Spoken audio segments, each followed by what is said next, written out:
Success na maituturing ang Egg Cheflan mini negosyo ni May Gregorio Joseña at tinatawag niya itong Pretty Sweets. Ano kaya ang kanyang sikreto? Kaya naman binisita siya ng isa ring successful host entrepreneur na si Regine Tolentino para alamin ang kwento niya.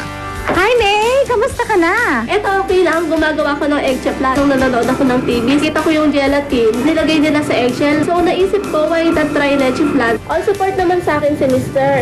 Siya ang nagde-deliver, ako nagluluto. Ang sweet naman ang tandem nyo. Hindi lang kami nakakapag-banding, nakakatulong pa kami sa family. Nakakapagpaaral ako ng pamangkin. Paano nyo ba ito ipinopromote? Dati, through referrals lang kami sa mga friends. Pero ngayon, simula nung karoon ng landline, mas tumami na yung order namin. Lalo na nagkaroon kami ng internet. Mas lalong nakatulong kasi nakakapag-upload kami ng photos at nakikita ng iba.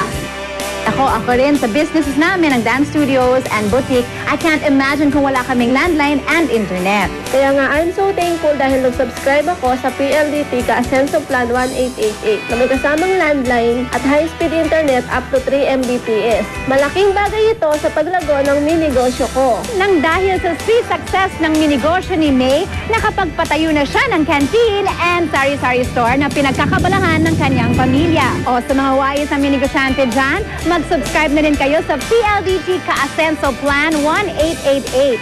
Super sulit talaga dahil sa halagang 1,888 pesos, meron na kayong landline at high-speed internet na up to 3 Mbps.